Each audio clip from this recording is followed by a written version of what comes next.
Hello everybody, welcome back. Today as well we have got you another video. In this video I'll show you how you can download and install DCU mobile banking app on your mobile phone.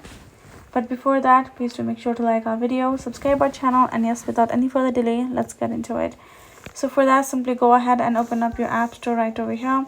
Go to search bar and type in DCU mobile banking app.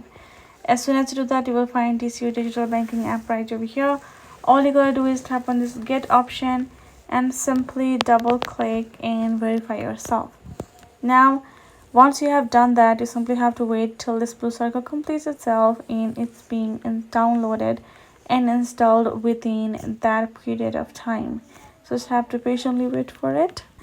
Now once it's done being downloaded, the open option gonna appear.